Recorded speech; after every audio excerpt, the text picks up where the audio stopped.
Live.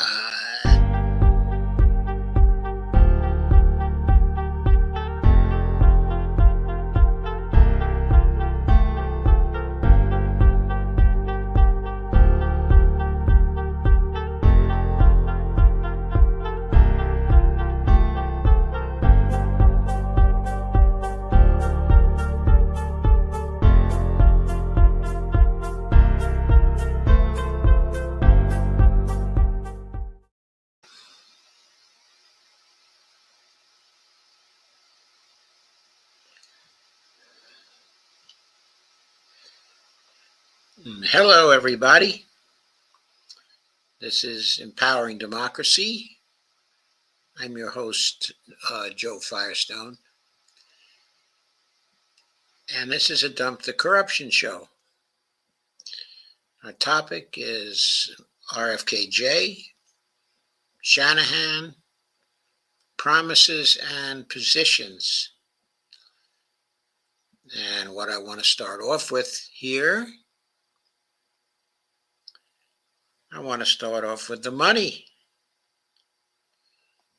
I want to talk about show me the money. So, I'm going to present some illuminating things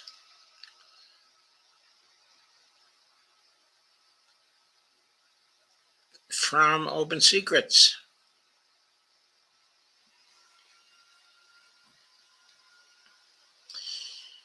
Here's the donor category from American Values 2024 PAC.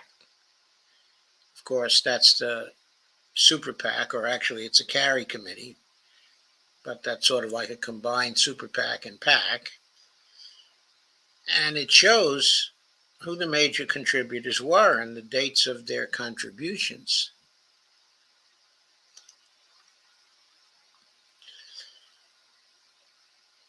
Here's a contribution from Gavin DeBecker in October of 2023. Okay, Gavin DeBecker, who lives in Kula, Hawaii, is the founder and president of the Gavin DeBecker Association.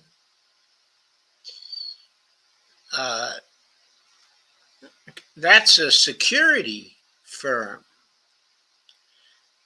They provide Bobby Kennedy's security, especially since he hasn't been able to get any federal protection because Joe Biden keeps turning him down for that, which I think is really scurrilous, absolutely scurrilous. But anyway, Gavin DeBecker made a contribution on 10/10 of $5.5 million. And Timothy Mellon also made a contribution on October 10th of $5 million. But he already had made one on July 20th, 2023 of $5 million. Also note Timothy Mellon's location for these contributions was a place in Saratoga, Wyoming. We'll come back to that as we go forward. And Timothy Mellon had made another $5 million contribution in April 13th, 2023. So basically, for 2023, Bobby Kennedy was operating on Gavin DeBecker's money and Timothy Mellon's money for the most part.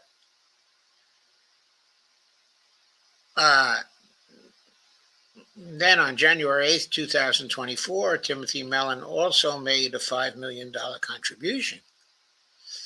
And on June 9th of 2023, Gavin DeBecker made a second contribution of $4.3 million.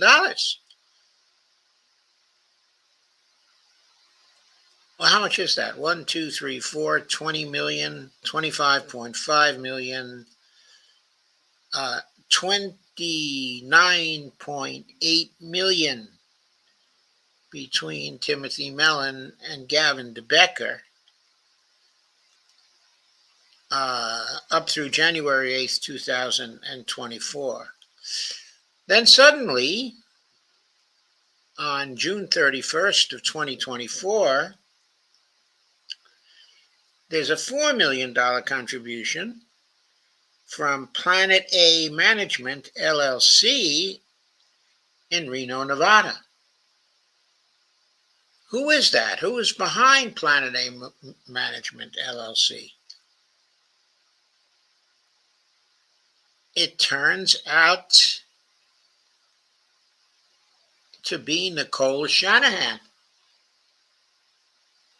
She gave $4 million on January 31st of 2000, and 24.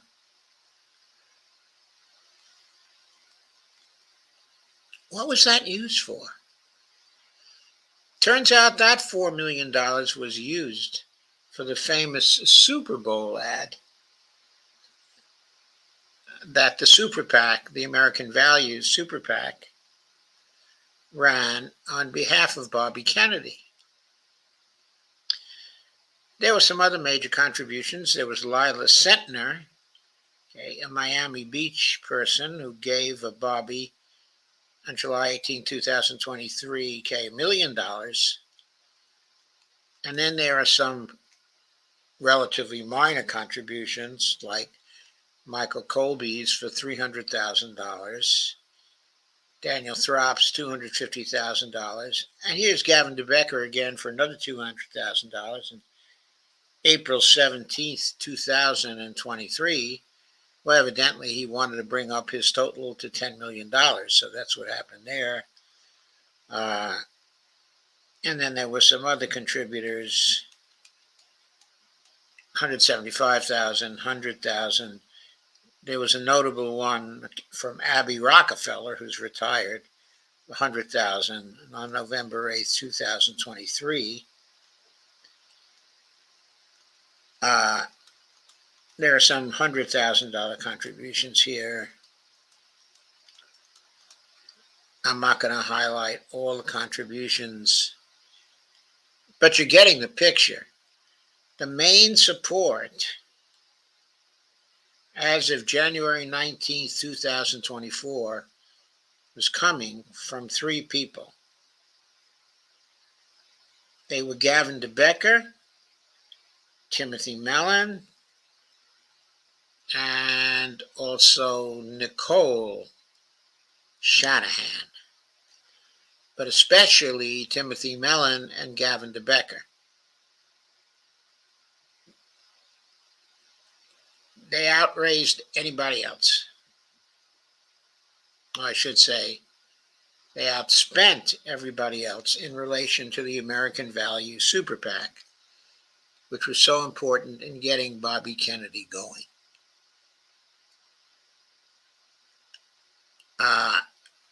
Let's look for a minute at candidate recipients here.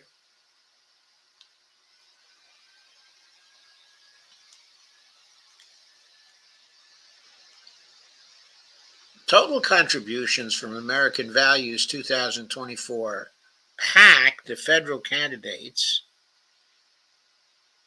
in 2023 and 2024 was only $6,600. To Democrats, $0. To Republicans, $0. And that was a contribution to Robert Kennedy Jr.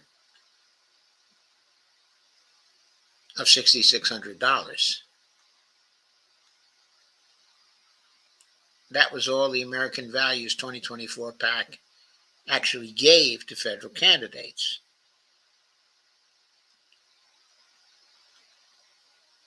Of course, the independent expenditures, that is the ones that went through the carry committee, $7.92 million. That went, to Bobby Kennedy.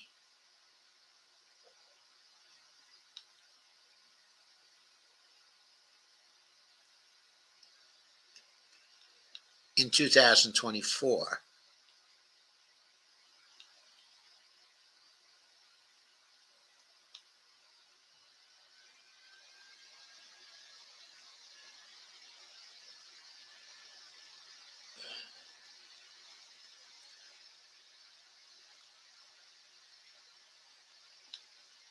Okay. So let's keep that in mind. The point is, Bobby Kennedy was financially dependent on very few people. Very few people. Let's move now to Robert Kennedy's own page and look at things from that point of view. These are fundraising totals. The American Values Super PAC raised close to $42.2 million as of 2024. Common Sense, the Carry Committee, raised another $1.9 million. So that's about $44 million. Team Kennedy raised $27.3 million. So 44 and 27 is $71 odd million. Then there were some smaller contributions. So the total is roughly $72 million. Again, we know who the people were that most of that actually came from, at least with respect to the Super PAC. And here are the numerical totals: 44.3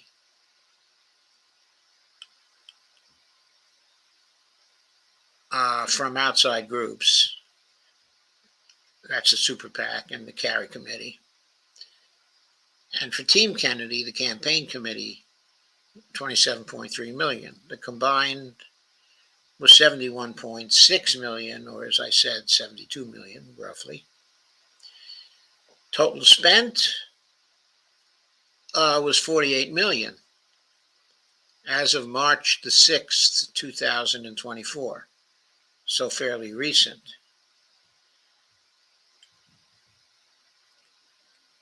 There was some debts for Team Kennedy, $1.4 million. Cash on hand, combined cash on hand, $19.6 million for the Super PAC, $5 million for the campaign, combined $24.7 million cash on hand as of March the 6th, 2024. So obviously Bobby needs some funds as of March the 6th, 2024. Not broke. But there it is. What was the distribution of funds? Large contributions that greater than $200 or greater, 67.01% of what Team Kennedy raised. Small individual contributions, only 33%, $9.2 million. So the ground game is relatively weak. It raised only $9.2 million out of the $72 million that was raised. He's relied so far on rich people. Now, he has nowhere near the money from rich people that Joe Biden raised or Trump raised. I'm not even going to bother going through that. But still, his financing was predominantly from well-off people, and predominantly from three very well-off people.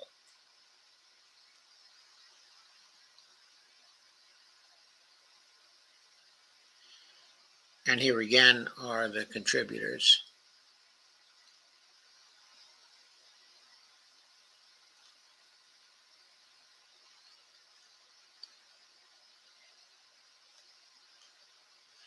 You see there are a number of super PACs involved, but most of them are relatively small players.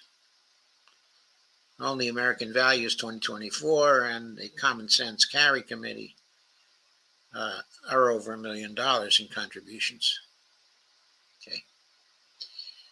let's go over some more of Kennedy's statistics. Look at the contributors.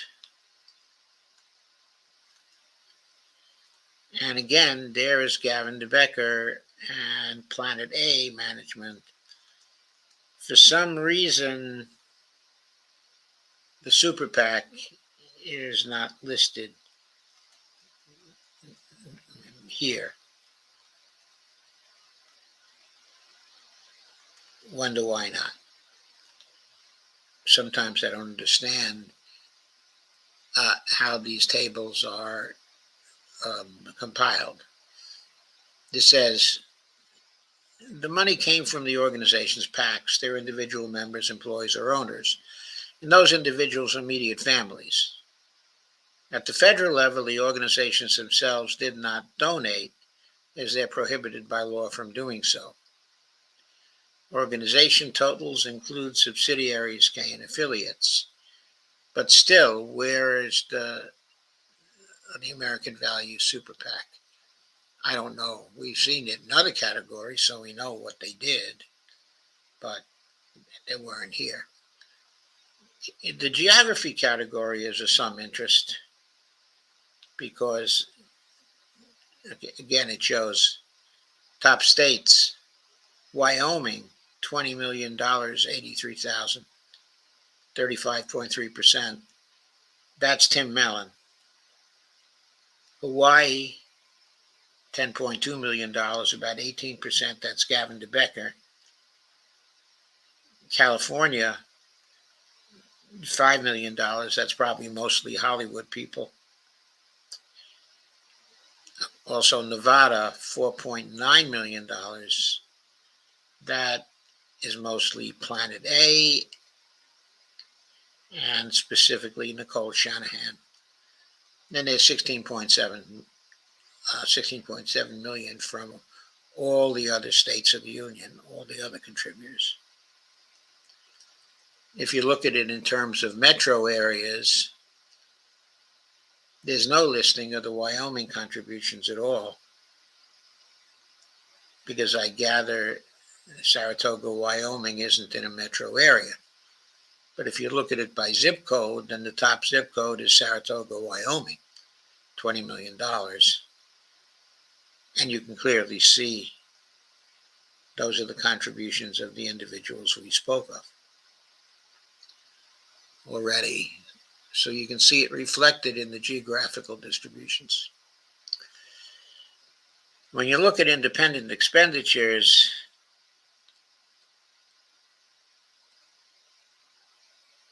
there's American Values there. In the 2024 cycle, they so far spent $7.9 million in support of Bobby Kennedy, and there was no money spent in opposition to him by any super PAC. Okay. So there we go.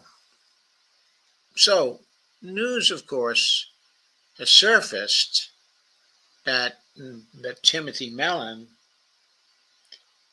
might not be for Bobby Kennedy as much as he's for Donald Trump, because he contributes a lot to Donald Trump too, and that his support for Bobby Kennedy might have been by way of creating a stalking horse to hurt Joe Biden.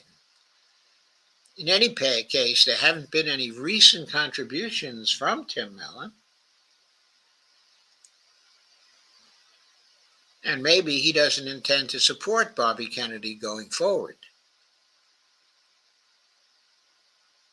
Or maybe he does. I have no way of knowing, but I suspect he may not be Bobby Kennedy's chief support going further. Now, maybe Gavin DeBecker can afford to give a little more money, but Gavin DeBecker is getting some of the money he contributed back because he's getting paid for his security services in the millions of dollars. That's expensive, and that is happening. Hang on a second while I share to Facebook. I neglected to do that.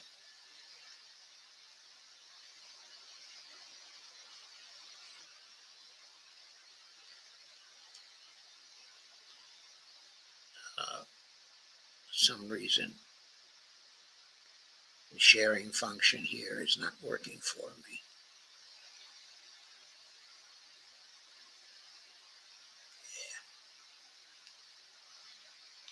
There, that should do it. Okay. So,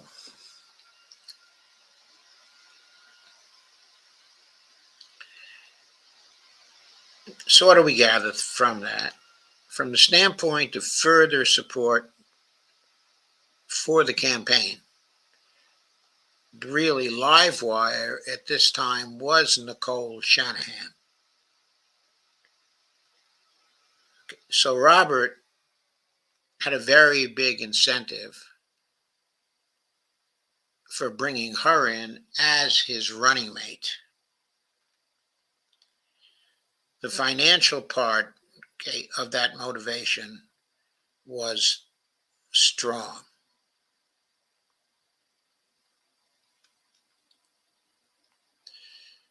So,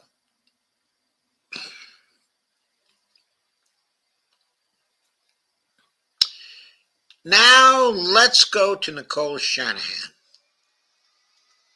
Let's look at her. There's a recent wiki page from Wikipedia. Age 38, BA from the University of Puget Sound in Washington. Didn't live in Washington. Okay, she mainly lived in California, but she went to school in Washington, I think, on a scholarship, I believe. And then she went to Santa Clara University, where she got her JD.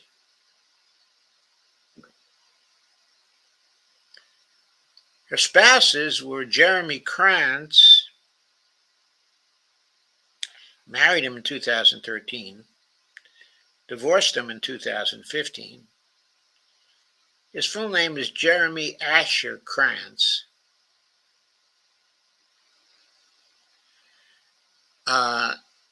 He was an investor. Of course, I have no idea why they divorced and why it did not work out, but there were no children of that marriage. Then in 2018, she married Sergey Brin. We'll get into Sergey Brin some more as we go through this. She divorced him in 2023, but I think the marriage kind of broke up in 2021. There's one child of that marriage, and she has custody, okay, of the child. Okay, Nicole Ann Shanahan, born September 16, 1985, is an American technologist, okay, an attorney.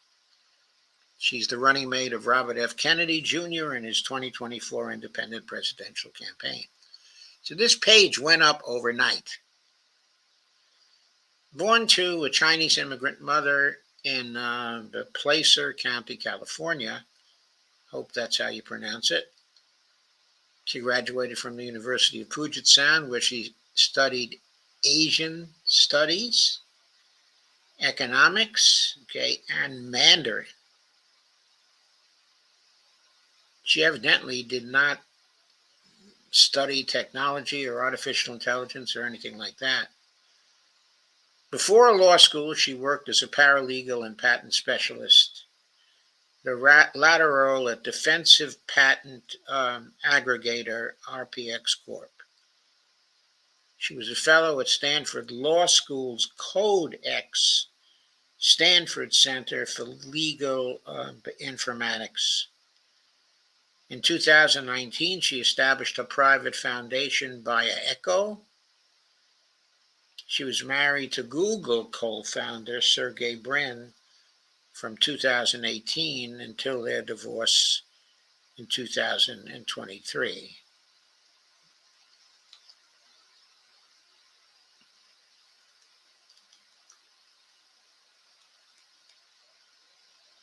Her candidacy for vice president was reported, by Mediaite on March 16, 2024, and confirmed by Kennedy on March 26th. In a 2023 interview with People magazine, she said she had a very hard childhood marked by traumatic experiences. Her father, who died in 2014, was an American of German and Irish descent. She described him as a sufferer of bipolar disorder and schizophrenia who struggled with substance abuse. She said her mother, who was born in China, worked as a maid before becoming an accountant. Bootstrapping there, right? She emigrated to the United States from Guangzhou City in the 1980s. Shanahan attended St. Mary's College High School before moving to Washington State. So she did move to Washington State, probably for college though, where she earned a bachelor's degree from the University of Puget Sound. Again, Asian Studies, Economics, and Mandarin Chinese. So that's just a repeat of what I've already read. She graduated with a Juris Doctor in 2014. So basically, that's when she became a lawyer. While in law school, she was an exchange student at the National University of Singapore. She became interested in patent law. After becoming a lawyer, she became the founder and CEO of legal tech company Clear Access IP, based in Palo Alto. She sold the company to a competitor, IPWE, in 2020. So she got into artificial intelligence, most probably in law school, and became the founder of legal tech company that used artificial intelligence. She's spoken on the impact of artificial intelligence on law and the legal profession. She was a fellow at Stanford Law School's Codex, Stanford Center for Legal Informatics, where I'm sure she was again exposed to artificial intelligence. She served as executive producer for the films Kiss the Ground and Evolver. Kiss the Ground in 2020 and Evolver in 2022.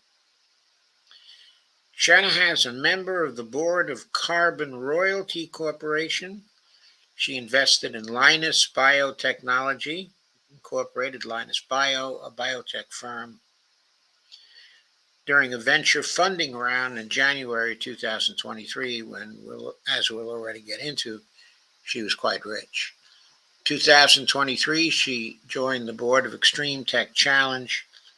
She is the, quote, Global Joy Officer, unquote, and a member of the board at the Slow Mo Institute. Maybe it's Slow Mo rather than Slow Mo. I don't know. In 2018, she helped fund and launch the Center for Female Reproductive Longevity and Equality within the Buck Institute for Research on Aging. In 2019, she established her private foundation, BioEcho. The foundation is named after Baia, the ancient Greek goddess associated with energy. 2022, Shanahan's then husband, Sergey Brin, donated at least $23 million in shares of Alphabet, Google's parent company, to BioEcho. What those shares are worth now, who knows? We do not know. But they're worth more. We'll get to how we know that in a little while. 2019, she pledged to contribute $100 million over 5 years, mostly for research and reproductive longevity programs that help women become pregnant later in life. Seems like some of the motivation for that might have been self-defense. I know from other articles she had trouble conceiving. And of course, she's not formally married at this point, and she may wish to have another child, even though she's 38. Other beneficiaries of the contributions include programs that aim to overhaul the criminal justice system and climate change, as well as programs on nutrition and its link to fertility. In 2022, she gave $70 million to Blue Meridian Partners, which makes grants to nonprofits that aim to help the impoverished. Based in the San Francisco Bay Area, Shanahan first donated US $4 million to the Robert F. Kennedy presidential campaign for Super Bowl advertising. So the $7 million the Super Bowl ad cost was funded by her and, of course, by money from others like Timothy Mellon and Gavin DeBecker. In the 2020s, she made various contributions to left-leaning organizations, I don't know what Wikipedia means by that, and Democratic political candidates. 2020, she was a major donor for Measure J, a criminal justice reform that's referendum in Los Angeles County. Also in 2020, she contributed $150,000 to support George Gascon in his challenge to incumbent Los Angeles District Attorney Jackie Lacey.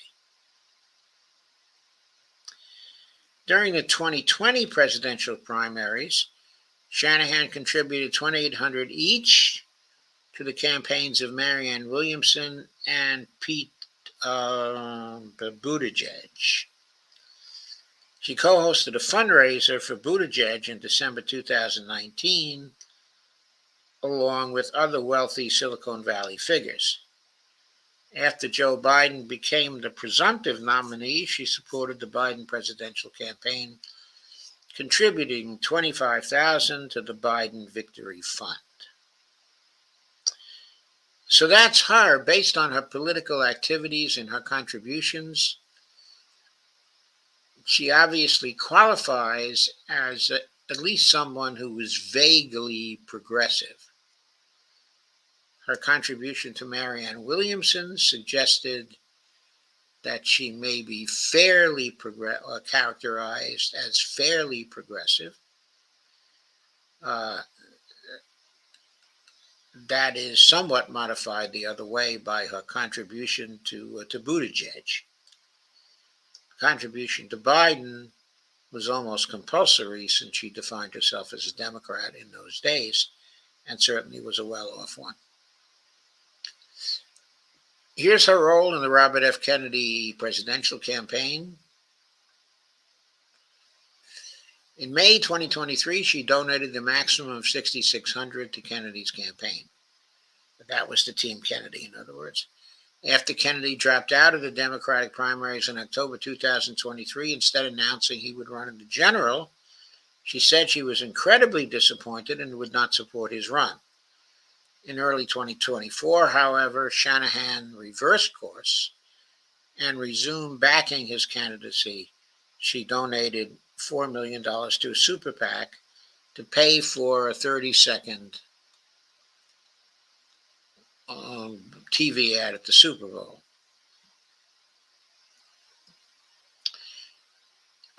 She's reportedly a creative force, quote unquote, behind the ad, the total cost of which was variously said to be $5 million. Of course, the Kennedy family members, didn't like the ads. I have to say, too bad for them. He apologized to his family, who were offended by the ad, but ultimately defended and stood by the ad campaign. He said he was sorry it caused him pain. I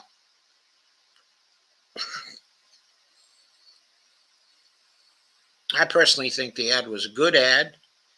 It was clever to run it. The people from the Super PAC wanted it, especially Shanahan. And it certainly did not hurt his campaign which has rocked along since then. His polling has been getting better and better as time has gone on. Of course, we know that he selected Shanahan as VP over such folks as Aaron Rodgers and Jesse Ventura and Tulsi Gabbard, who were also mentioned as people being considered for joining Bobby Kennedy. Again, she married, in her personal life, she married Jeremy Asher Krantz, a San Francisco Bay investor. They divorced in 2015. Shanahan met Sergey Brin in the summer of 2014 at a yoga festival in Lake Tahoe. They married in 2018. But they became friendly at the yoga festival in 2014. They married in 2018. They have a daughter together born in 2018. I'm not going to count the months, but, we all are adults here. We can imagine what happened and what caused the divorce from Jeremy Asher Krantz. I believe Jeremy Asher Krantz is properly characterized as a wealthy San Francisco investor, but of course, Sergey Brin is the 13th richest person, in the whole world. I'm not going to characterize her motives as shabby, but of course, if Sergey Brin was interested, in marrying her, I'm sure his highly superior financial state did not hurt any decisions to come together. Her marriage to Krantz was not a long-lasting marriage. Her marriage to Brin was also not long-lasting. They married in 2018. They separated in December 2021. And Brin filed for divorce in January 2022. There were rumors of a brief affair between Shanahan and Elon Musk, who of course is even richer than Brin. Both Shanahan and Musk have denied the report. Shanahan and Brin had signed a prenuptial agreement, so that limited what she could get, even though it was Brin who was filing for divorce.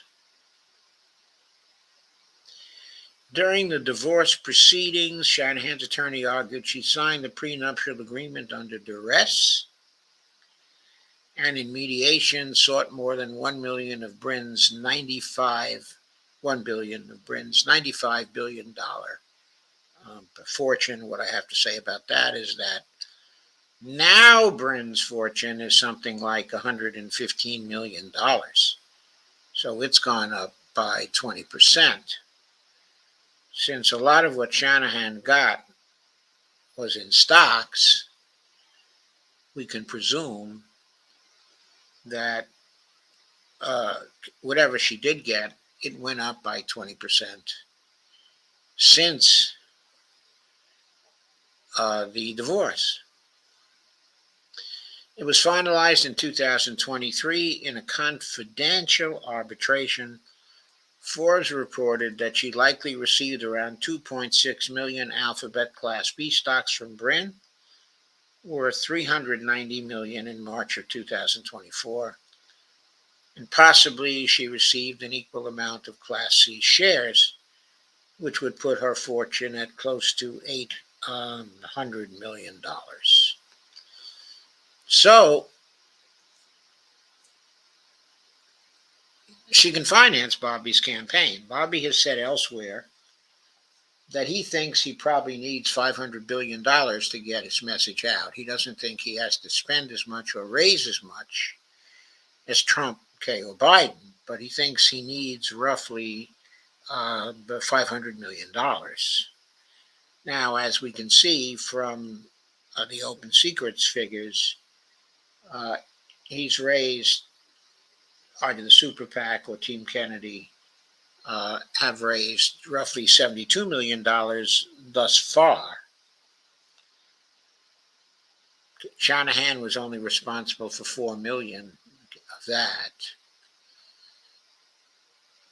She has said that she will support what it takes to get Bobby on every ballot in the 50 states for president. The estimates of what that costs are roughly at $15 million. It may cost more, but clearly she is ready to spend that. I speculate she might also be quite willing to spend what it takes to build a ground game, one much more potent than what Bobby has now. The potential for a ground game from now until the end of the presidential election is probably $250 million by itself. And then probably other rich people will join her as the momentum builds, so that there'll be at least 250 million from rich people. So putting Shanahan on the ticket and having her active participation, extremely active participation in the campaign, probably takes care of his perceived financial needs of $500 million to get his message out. That's what I think. And so from the financial standpoint, it was a brilliant move to get her, so actively involved in the campaign. Another personal note, in 2023, Shanahan held a love ceremony, quote unquote, of commitment with Jacob Strumwasser, who is an advisor at Lightning Labs, a Bitcoin software company. She described the event as a hand-fasting ceremony influenced by Druidic tradition. The pair met at the Burning Man Festival in the summer of 2022. So, in other words, the affair started after Bryn had filed for divorce. Okay.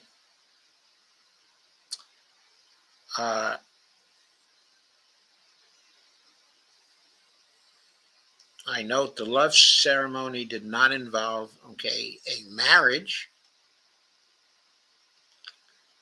which means that their financial affairs are most probably separate.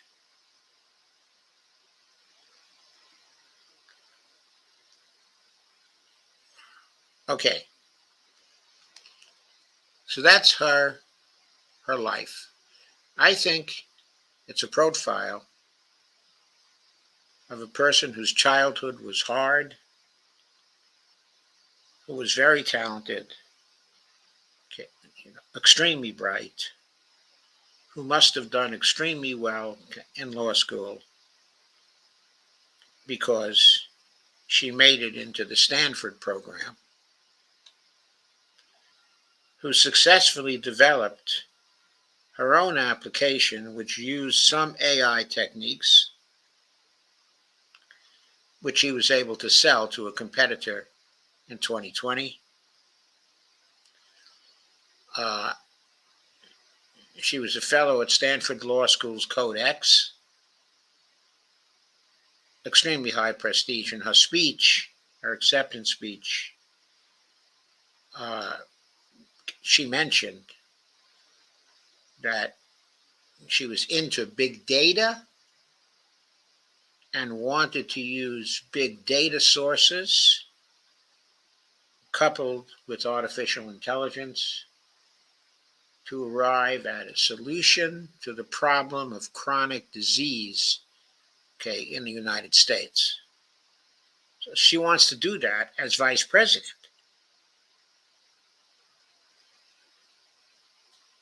It seems an odd role for a vice president.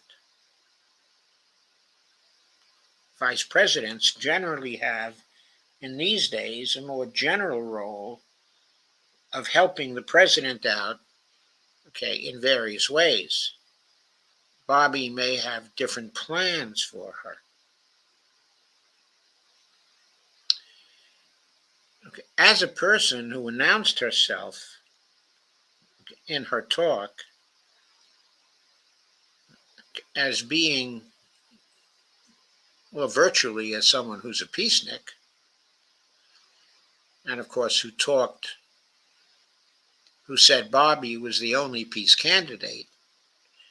Bobby was coming forward in the fall of 2023 as a peace candidate, but then his position on Israel created a situation where he was no longer perceived as so peaceful because he was so uncritical of what the Israelis were doing in Gaza. And he's been very quiet about Gaza recently, and very quiet about his support for Israel recently, focusing himself, as he should, on getting on the ballot, because that's the key to having a chance to win. So that is very, very clear. And she's focused on that also. And we don't know what her positions are like. At this point, I want to move over to what the Democrats have to say about her becoming the vice presidential candidate. This one is by Brittany Shepard. It was from ABC News. Democrats sound alarm on RFK Jr. and new running mate Shanahan. All he can do is take away votes from President Biden, one Democrat said. Well, the polling doesn't show that right now. It shows he's taking a lot of votes away from Donald Trump also. But what this article about is how Democrats view it. The pair are a danger to voters and present as a spoiler ticket destined to siphon votes from President Joe Biden and deliver the White House to former President Donald Trump.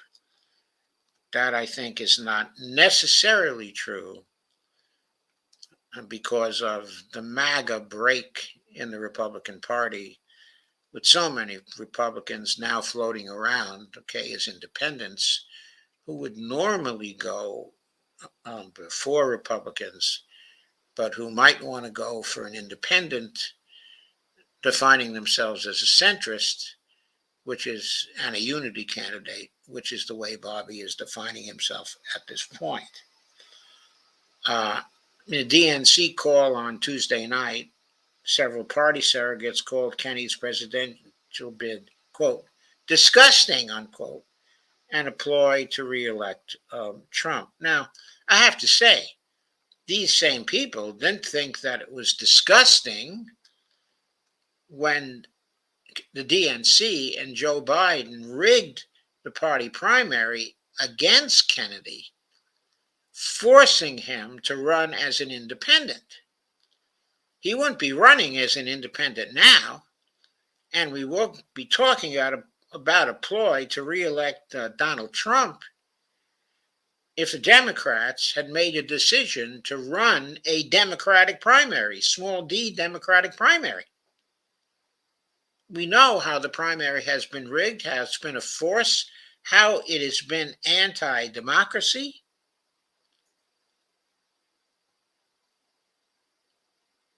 I think the Democrats have no one to blame except for themselves.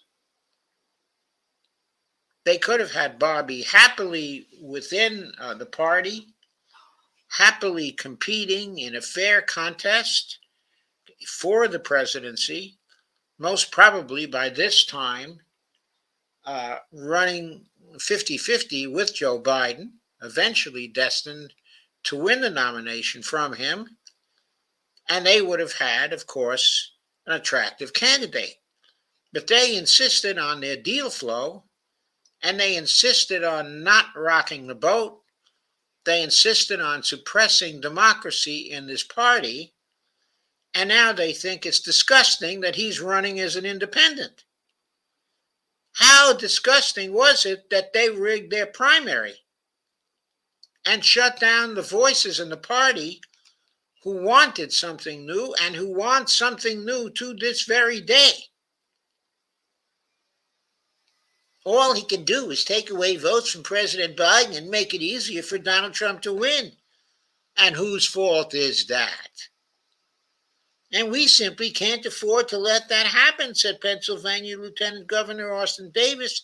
If you couldn't afford to let that happen, why did you let Biden rig, and why did you rig the primaries if you couldn't afford to let it happen? Michigan State Senator, Senator Mallory McMorrow, said the Kennedy ticket is, quote, disgusting and an abuse of our democracy. Can you imagine that? There is absolutely no path for Kennedy to become a president, and he knows that. Oh, there's no path, huh?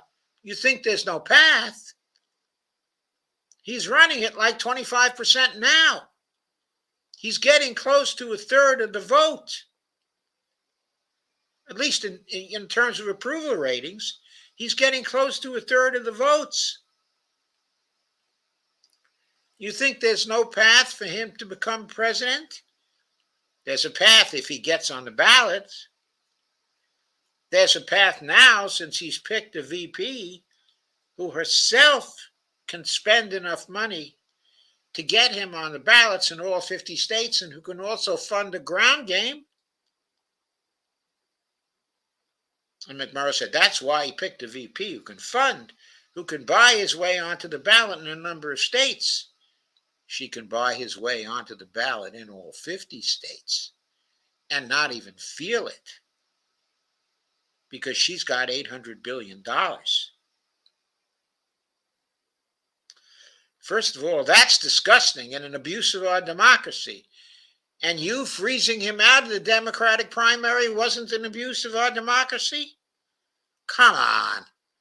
Second, that means that him being in the race means there's a greater likelihood that Donald Trump will become president again. The greater likelihood that Donald Trump will become president again is there because these idiots won't allow a primary to replace someone who needs to have a fork stuck in him because he's done. Kennedy is working to gain access to each state's ballots, a painstaking and expensive process that requires dispatching volunteers. It's costly. It's very costly. The cost was estimated at $15 million. I think it's more. I think it's going to be $30 million because they're going to be going after him every which way they can. There's going to be a lot of legal action all across the country to stop him from getting on the ballot. Trump himself said Wednesday morning that his being on the ballot, Kennedy's candidacy, is great for MAGA. I love that he is running, Trump wrote, but then Trump attacked him as a radical Democrat. What do we think of that? Anyway, the DNC has now a special task force to go after Bobby Kennedy and to prevent him from being a stalking horse for Donald Trump.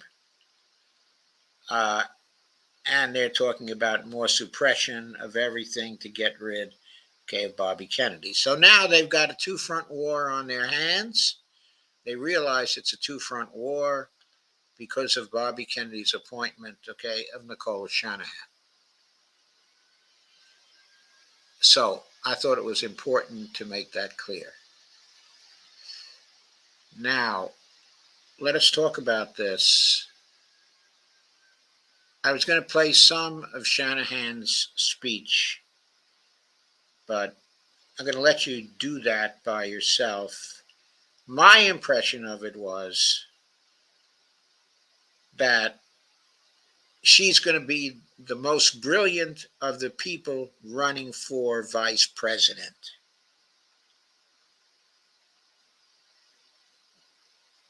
She is obviously a brilliant person, highly intelligent, one who's enormously successful for her age. Partly, of course, because of the company she kept, but she has her own accomplishments, okay, as well. Her speech was an enthusiastic one. I thought it was heartfelt. I take her at her word. She seems like okay, a progressive person. I have to characterize her as kind of a funny, kind of a fuzzy bunny type, to use an older term.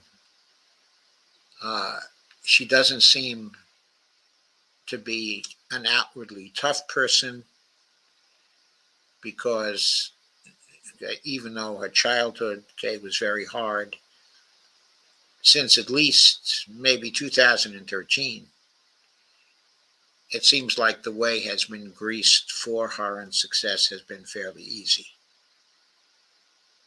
She has had her traumas since then. Her child evidently is autistic. There are problems there. In a speech, she mentioned that the rate of autism in California these days, that it used to be 1 in 10,000 children, and now it's up to 1 in 22 children. That's astounding. I don't know if that figure is exactly correct. She obviously cares about people's health considerably.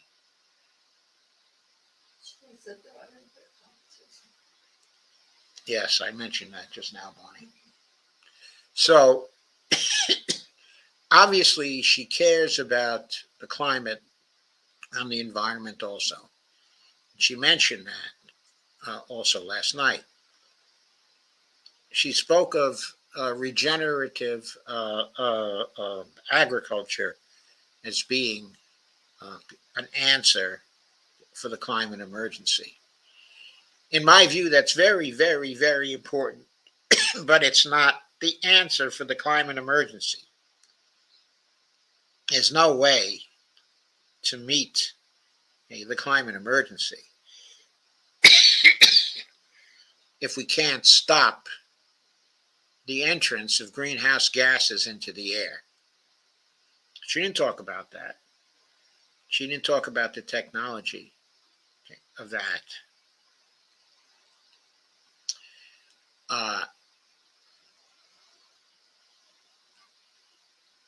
She looks like a progressive person who is not very well versed on many, many policy issues, but is well versed on some of the policy issues that are very important, to Bobby Kennedy.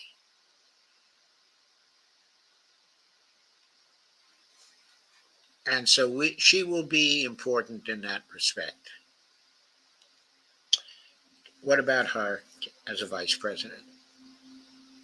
She's obviously a quick study. If Bobby Kennedy should win the presidency, in part through her financial support and her speeches, which I think are going to be very effective and make her very popular across the country, because she is quite charismatic. There's no doubt about that.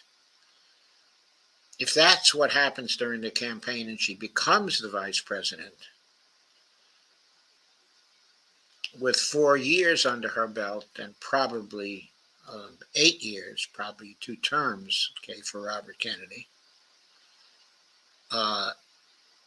she would then easily have learned enough to make a great candidate for the presidency of the United States.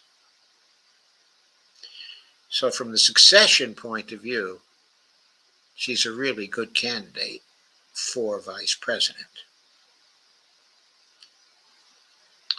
From the campaign point of view, I'm sure she will be a very, very active campaigner, very vigorous for Bobby Kennedy, and will help him in that respect.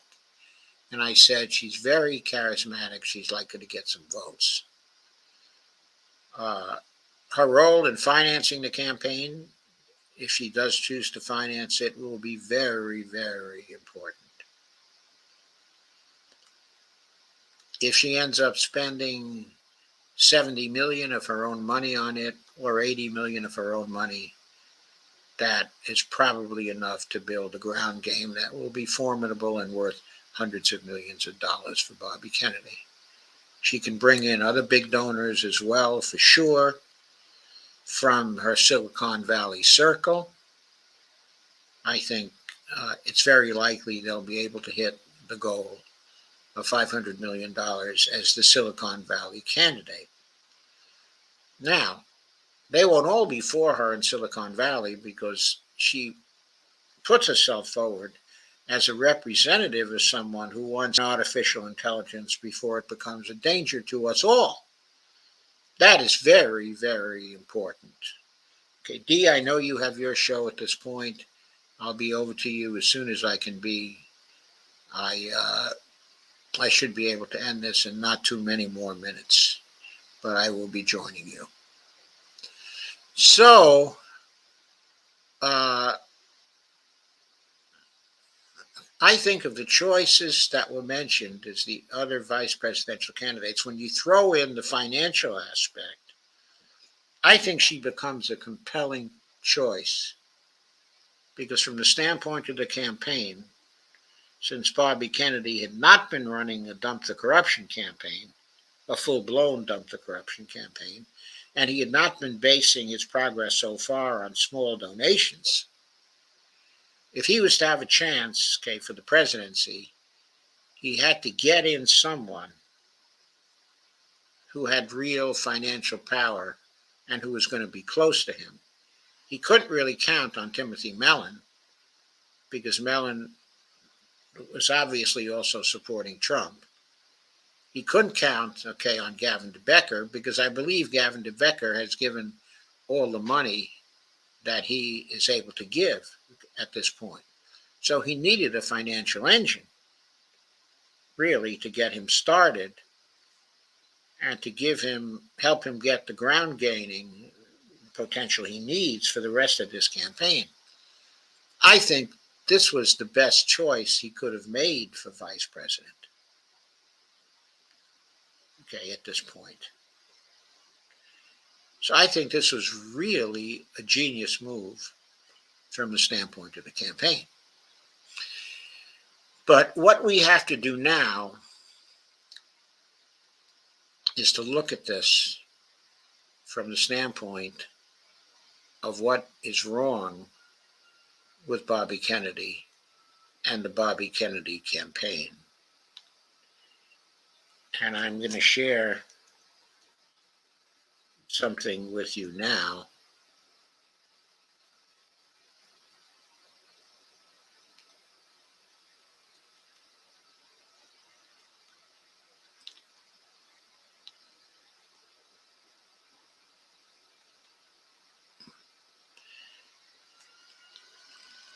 These are Bobby Kennedy's positions. They name his position problems. 1, let me see if I'm properly sharing this. Yeah, I think I'm properly sharing this. His position on the filibuster is a problem because he said he's not going to go after the filibuster.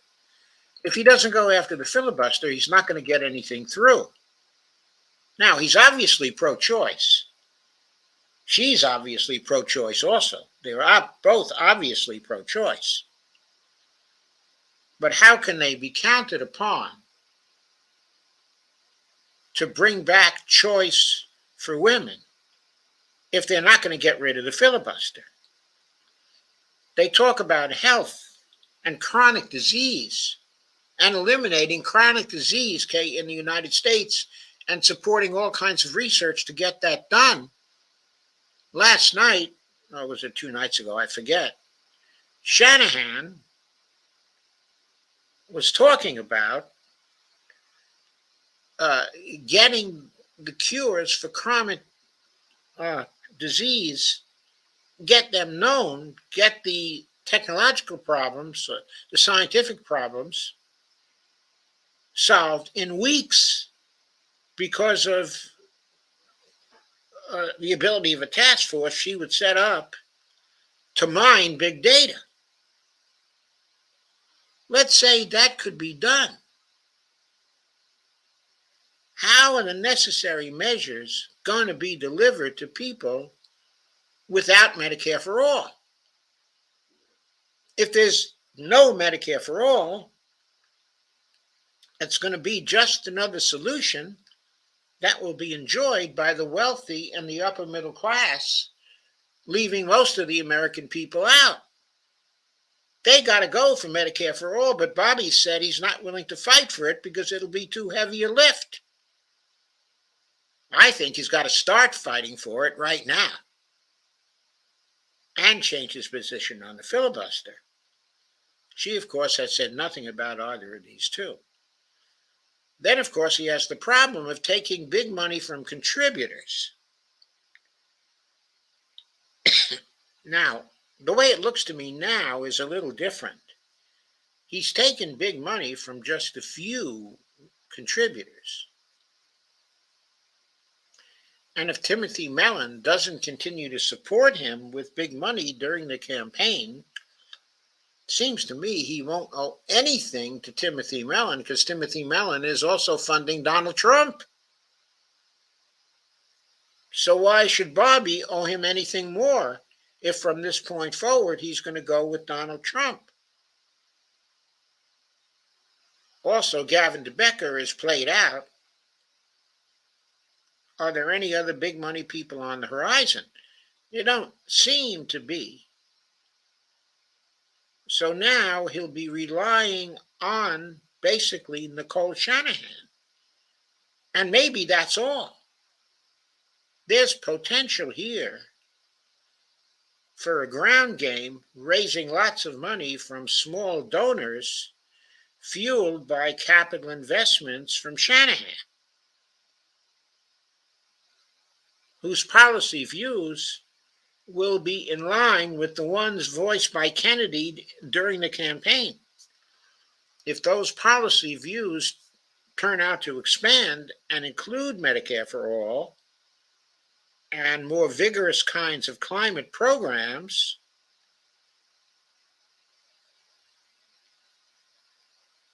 then the only big money person he will be beholden to, is Shanahan, and he's got her right at the table all the time. And she looks to be really progressive in terms of her impulses. As she gets time to be more educated when it comes to policy,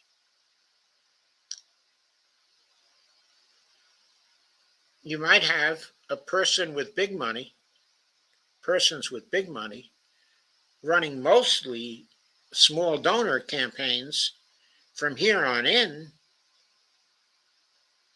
and not being beholden to any other big money contributors from this time forward. Then there's the Israel-Palestine thing.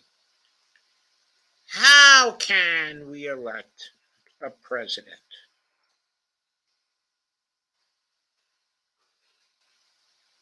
who supports the genocide going on in Palestine?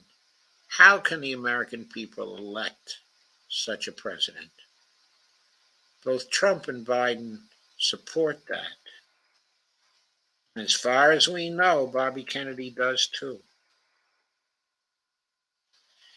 Maybe Shanahan can persuade him that that can't be, that he has to come out for ending the genocide, for a robust ceasefire. He can do it based on a stated concern for safeguarding the existence of Israel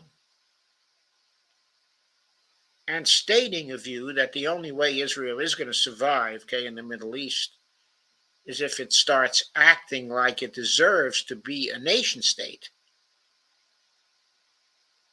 instead of acting like a nation that deserves to leave the pages of history.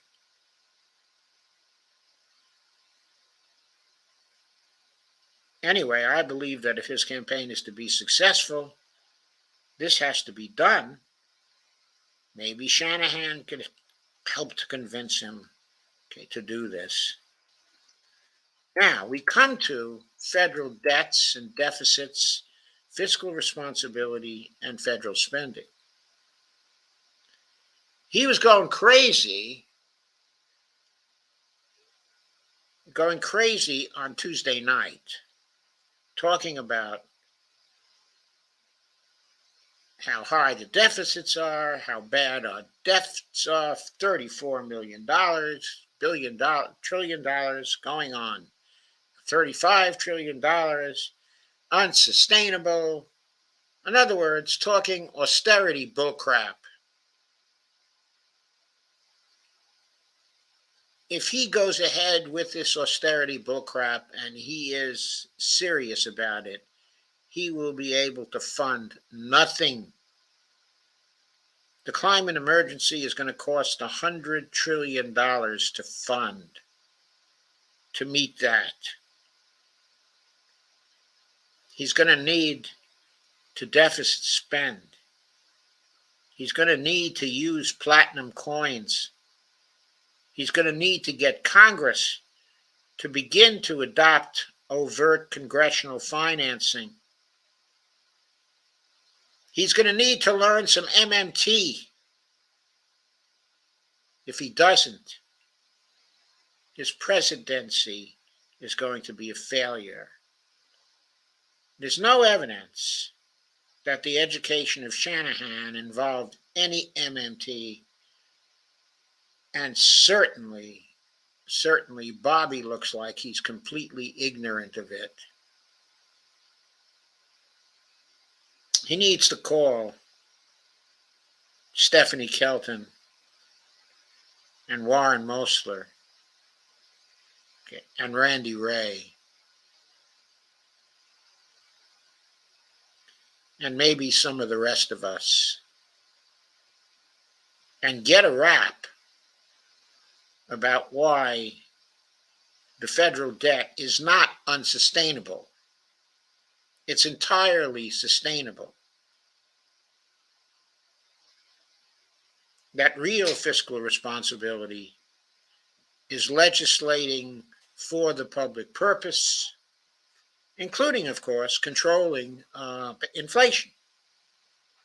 But you can spend and you can also control inflation. But you have to be willing to do certain things. You have to be willing to regulate. Now, the idea of regulation is in Bobby's genes. He's for regulation. He's for bringing the corporations under control. He wants to do that vigorously. That can help to control inflation, even in the face of extreme spending. It did this in World War II. It can do it again. And the ultimate in regulation: price controls, and if necessary, wage controls. They're going to have to be in the toolbox, folks. They have to be in the toolbox. But Kennedy has to get off the BS high horse of federal debt terrorism. He is into that now. He is a federal debt terrorist. He has to stop. Maybe Nicole Shanahan can help him do that, but there's no evidence that she will. And with the climate emergency, they have to do more than just a few policies, like, for example, regenerative agriculture. I'm all for regenerative agriculture. I mean, I'm really a partisan of regenerative agriculture. I encourage their efforts in this area. But there's a lot more to do to go green. And they need, to go green. I don't know if they want to, I'm sure they don't want to call it the Green New Deal. Somehow they concede an opposition to that sort, of terminology. Well, let them develop their own terminology. It's not important. They need to create the rose by any other name, and that is stopping further leakage of greenhouse gases into the air and collaborating with other nations, in order to do that. So those are the position problems they have, and there is one more. Bobby Kennedy has said nothing about neutering this Supreme Court. By the way, he won't be able to do that either without doing something about the filibuster in the Senate. But he's got to neuter this Supreme Court. It's ridiculous. It is destroying the fabric of the United States. It will destroy it if these corrupt people continue with the decisions they're making. Kennedy and Shanahan have to go on a campaign against the Supreme Court and what it's doing to America. This is very important. They have to solve these problems with the Kennedy position going forward. Now, where does dump the corruption come into all this? Well, where it comes in is as follows.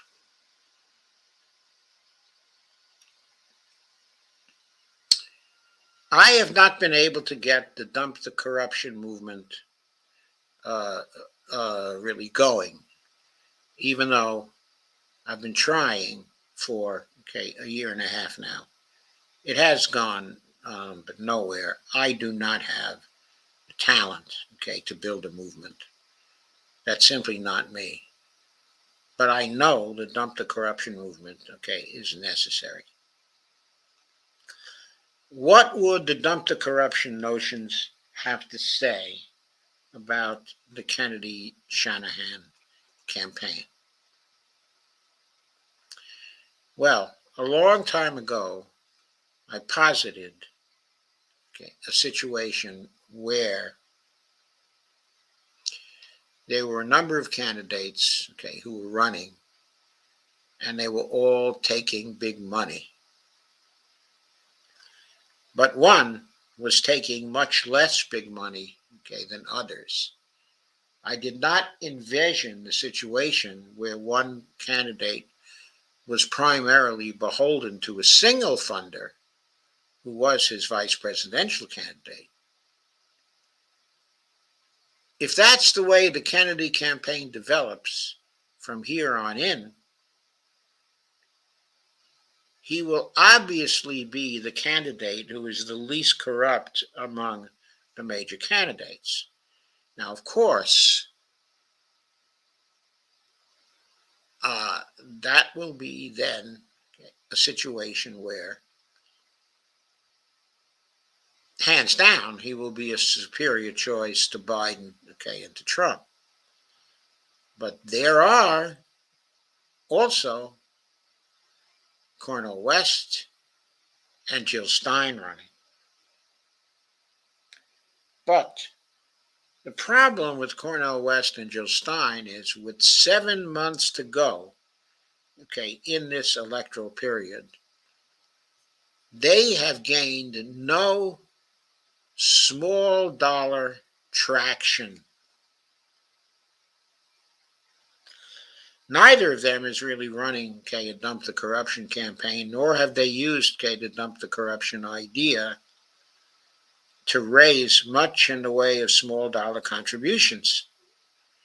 They haven't been able to create and grow a movement. There's only 7 months left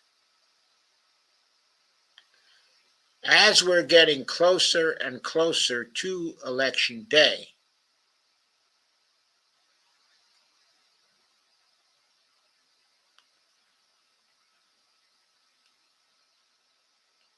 we will have the alternative, perhaps, but maybe not, of voting for a Kennedy campaign that is now based mostly on small dollar donations versus campaigns by Cornel West, and Jill Stein that have no chance because their messages are not able to get out. Now, if by then we had a Dump the Corruption campaign going, the logical thing for voters to do would be to vote for one of them rather than to vote for Bobby Kennedy. But if there's no Dump the Corruption campaign that has any traction by around, let's say, July or August, then the obvious choice is going to be Bobby Kennedy, because he's much the lesser of the three evils here from a Dump the Corruption point of view. And he won't even be that evil from a Dump the Corruption point of view if the only one he's beholden to is his own vice president. So that's the analysis from a Dump the Corruption point of view. I'm still going to do my best to build the Dump the Corruption campaign. And I'm sure you all watching this will do your best to help me. But so far, it has not been enough to grow that campaign. If that is still the situation along about July, August, September, then we're going to be faced with a choice of Biden, Trump, or Bobby Kennedy. And if the scenario develops in the way that I'm saying it's likely to develop here, the best of those three choices with the most hope for the future is going to be the Kennedy choice.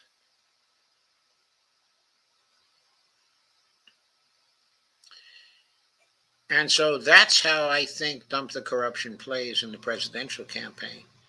How it plays in the other campaign, again, is if you can get a third-party candidate that has a chance to win and is not taking any big money, go for that third-party candidate. That's the best thing. Because even if Kennedy and Shanahan are elected to the presidency, unless they have a friendly Congress, which is to say an uncorrupted Congress that is willing to move with them in what they want to do, they will fail. They will not succeed. They will be frustrated. They will fail.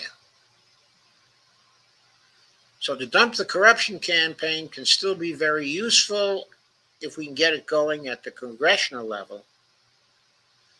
We have to try our best, to make that happen. So we do have some comments. I'm going to go over those. Aren't too many. Robert Copeland says more money will be donated just before the 2024 November elections. Sure, that's true. Steve says, if anyone is lurking, please say hello to help the algorithm. Thank you, Steve. And Robert Copeland says, Placer County is east of Sacramento. Robert says, hi, D. Steve Wolfbrand says, she was accused of having an affair with Elon Musk while married to Google billionaire guy. Yeah, I know she was accused of having an affair with Elon Musk. She denies it, and Musk also denies it. In fact, she has specifically said that what they talked about that they had a deep talk, and what they talked about was the possibilities for helping autistic children with technology of the kind that Elon Musk was interested in.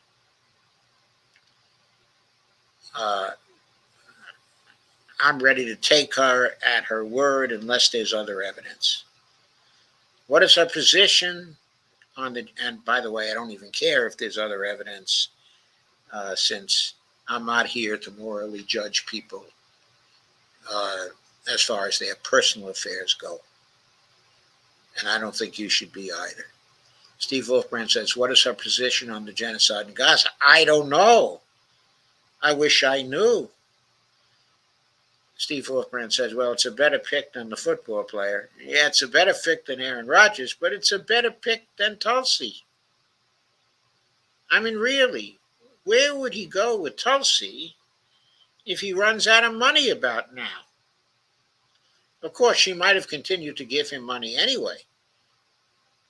Even if he had brought in Tulsi as his vice presidential candidate. But she might not like Tulsi for a variety of reasons and might then have stopped giving money to the campaign.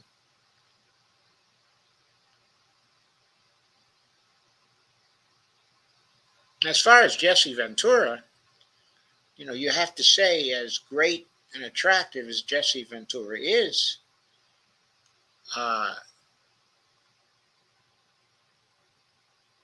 he's not exactly someone with any smarts when it comes to AI or its impact on society or technology, those are not his particular strengths.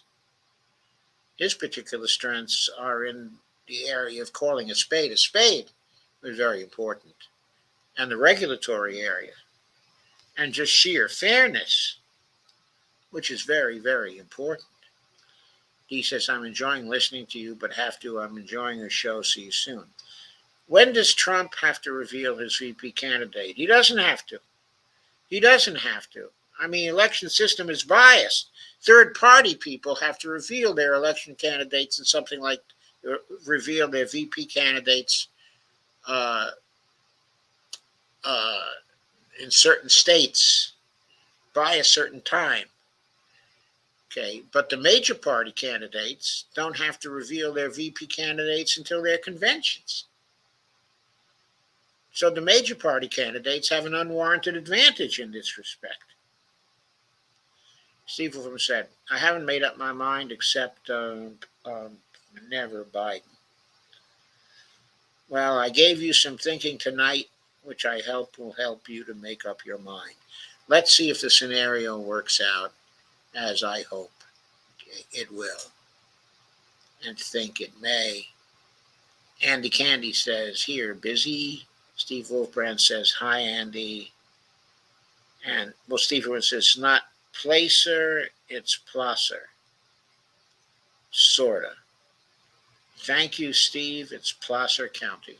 Okay, I will now say it's Placer County. So, anyway, it's my time to end this stream. I hope to get back to short streams tonight, but it was not to be. That will have to be for tomorrow. And I wish you all, a good night. I have to get over to Dee and help her out. Thank you very much for coming. The attendance was pretty good at this stream also, as it was for last night's stream. So thank you all. Good night, all. Good night, Steve. Good night, Andy. Good night, Robert. Good night, Kay.